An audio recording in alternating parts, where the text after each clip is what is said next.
Welcome back for another book talk. Happy Friday to you, TGIF.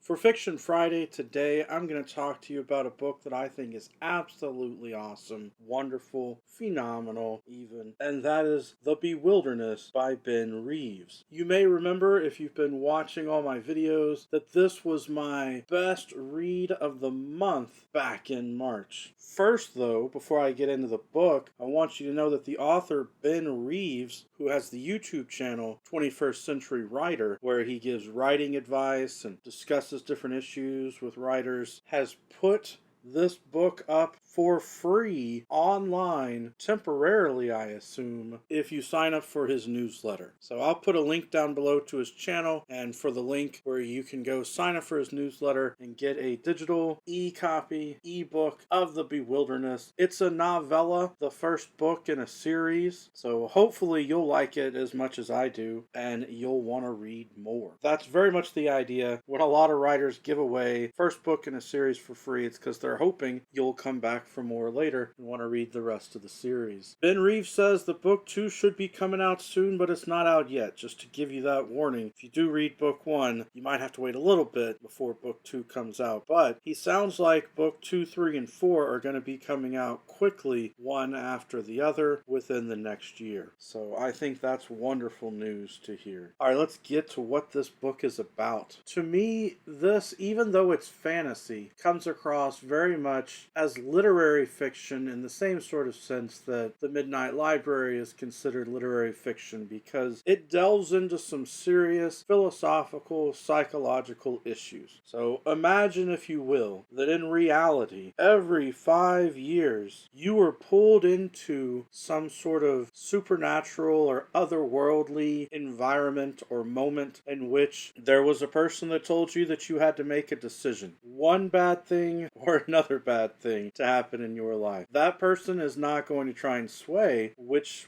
option that you choose, but you have to pick one. And then after you make that decision, you don't remember being pulled into that environment and having to make a choice. You just go about living your life, and sure enough, the option you chose is the one that happens and affects reality for your future. It's a really freaky idea, especially to imagine that every 5 years you're called back in and you've got to make another choice. But it's really interesting to think about. This book has a protagonist who is, in fact, one of those beings. He's the guy who pulls you in and tells you what your options are. His name is Eli. So he tells you, you've got to pick either this is going to happen or this is going to happen in your future. And then he lets you back out to live your life where you don't remember what happened. Well, in this story, you see how that really affects him psychologically as a person. He ends up not entirely enjoying this job, believe it or not. He tries to live a life as a normal person, kind of like Clark Kent, Superman. You know, he's got his job in the real world, and then he's got this supernatural job that he does. But since he's not happy with this job, he's trying to figure out a way to change things. But what's happened is the girl that he loves has had to make a choice, and it affects them both. Because when you make these choices, they don't just affect you in your life, they affect other people. You know, they affect the lives of all kinds of people depending on what choice that you make. Now, I've given this all to you as a very serious, and some of you might think even sad, psychological concept for a book. But this book is really very fun. It's absurd. It's satirical. It has a lot of what I think are really funny moments. In my mind, when I read the book, it made me think of things like Doctor Who and The Hitchhiker's Guide to the Galaxy. If you read a lot of Terry Pratchett, then you might think it seems like that kind of humor that's in there. I like the way that the author pulls it all together. I think the character Eli is a lot of fun. He's really interesting. Even though he's the kind of character that you would think of as a villain in a lot of ways, allied with perhaps some bad people in the universe, he's trying to be a nice guy, and he's trying to save his family in the end. There's also something really fun going on in the book where the author occasionally addresses you, the reader, in the second person and tells you things like you end up being a cricket and you end up with the name Akbar. And I think it's a lot of fun to be the cricket and to follow the main character around in the story. That's my book talk for today. I encourage you to go get your free ebook copy of The Bewilderness by Ben Reeves. Sign up for his newsletter. Every day